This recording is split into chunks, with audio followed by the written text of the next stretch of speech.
Video को start खालामनायनि सिगां गासैबो बर' रायजो राजानो आं क्षमा बिग्रोदों।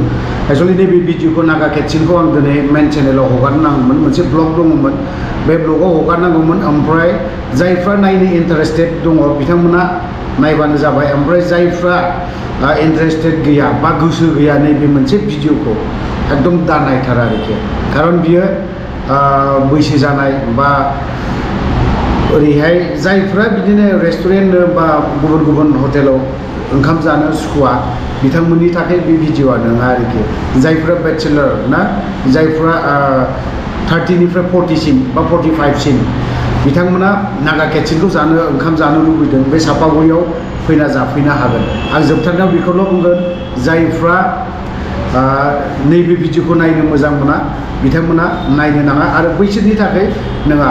आं नैबे गेदेर चेनेल अफ्रि दैमारि चेनेलावहाय गुबुन टपिकसो लाबोबाय थायोमोन, खिन्थु दिनैहाय उफाय गैया लाबोनो गोनां जादों। थ' बिदिब्ला स्टार्ट।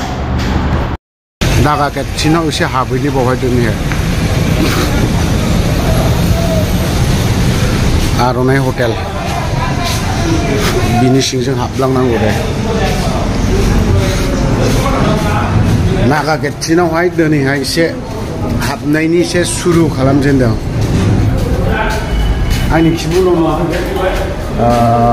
मा दं सापागुरि अट' स्टेन्ड, नै बावहाय जाहैबाय फार्स्टआव मोनगोन गेटआव गांजेमा हटेल लज। ओमफ्राय दा बे स्टेप सेकेन्ड स्टेप आखुनि लांनो फैदोंमोन आं नागा केटसिनावहाय। दाखालिनिया मा होननानै बुङो, बे मोनसे जिनिस लांनो फैदोंमोन आङो आखुनि दङ होननायखाय। ओमफ्राय दा आखुनिया गैया, सफैयाखै। सफैयोब्ला ओमफ्राय आं लांगोन आरोखि। दा ओमफ्राय बे आखुनि एसे दं, बेखौनो जालांगोन। नोंसोरो फैदे नागा केटसिनाव, नै बावहाय ओरैबायदि मोजां माबा दंखायो ड्रेस गाननाय, बा नुबानो माने स' रमान्टिक ना, बेबो जा मोजां मोजांखा। ओमफ्राय बावहाय मोनलाजोबगोन, नोंसोर अर्डार होनो हागोन। नैबे जामबुं नाम्बाराव सापागुरि एरिया रलिं मिल, बावहाय गासिखौबो मोनजोबगोन। ओमफ्राय गासिबो आइटेम जाय बुस्थुखौ बर'आ संनो रोङा बावहाय नागा केटसिनाव गोरों, नागा स्टाइल ना। ओमफ्राय जाय मानसिया दिनै बाङालिफ्रा संनो रोङा, गुबुनफ्रा संनो रोङा ना, बे बुस्थुखौ ओरैबायदि स्टाइलाव ओरैबायदि साफा गोथाव, जाय बुस्थुखौ खनसे मोनजाब्ला सेकेन्ड टाइम फैनो लुबैबावगोन। बेथ' ओंखामा फुरा निस्सय माइब्रा बायदि आथाराव जाथारगोन।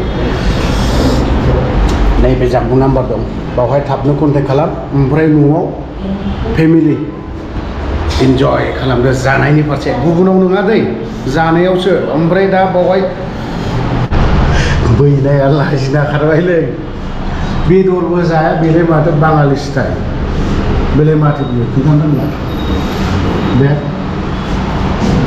बेखौथ' बेथ' बारदों, बेखौ आं गोरों, बेखौबो गोरोंखा, बेखौबो हाबखांजोबो दे मथा। आखुनि दे बे आखुनि ओरैबायदि गोथावल' जाखादों। अमा बेदर एसे माने नैबे गामला मोखाङाथ' बेफोरखौ बाद होआ, जानायाव उस्तादखा।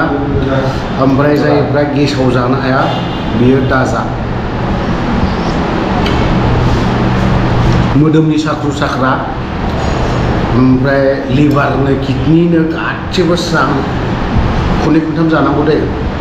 जायहा लिभार किडनि देम, जौ लोंनानै बुजुबनाय, बानलुआ गोरा होनानै जानांगौ, बिनि लिभार देम किडनि देम स्रां ओंखारजोबगोन आरोखि नैबे मेडिसिनजों। स्पेसियेल जेरैबायदि बर'नियाव अनला ओंख्रिया स्पेसियेल मेडिसिन, नाफामा स्पेसियेल मेडिसिन, नागाफोरनि थाखाय बे आखुनिया फुरा मेडिसिन बिसोरनि थाखाय। जाग्रोनि बांद्राय रायलायबाय थानो हाया। बेबो माजोंबाव अमा बेदर, आयु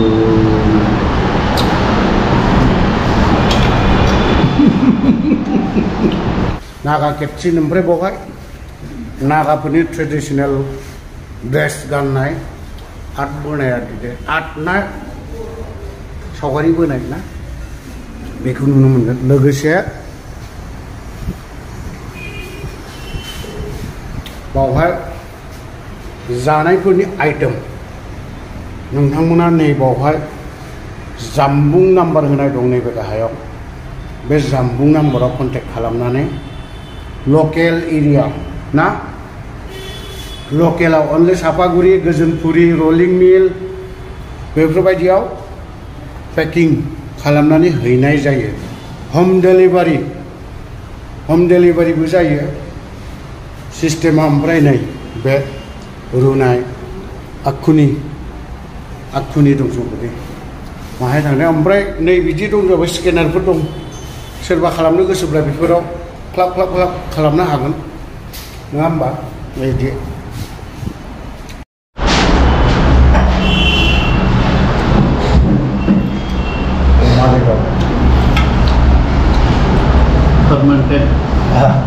Fermented dan busuk.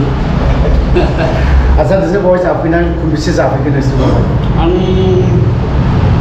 खेबबासो जाबाय नामा जों नागा किटचेनाव जानानै माबायदि नांदों दा जोंथ' सिगां बोरैहाय थांनानै जाहैनाय जायोमोन बाहेरायाव दा बेखौ दा गावनि जायगायाव मोनबाय मोजाङानो बिराद मोजां जायो आच्छा थेंक इउ दादालाय आं दिनैसो फार्स्ट टाइम बेवहाय दिनै माबायदि नांदों जानायनानै जानोथ' मोजां मोनदों नंगौ सेकेन्ड टाइम आरो फैफिनबाव फंबायालाय आंबो दिनैसो फार्स्ट टाइम आच्छा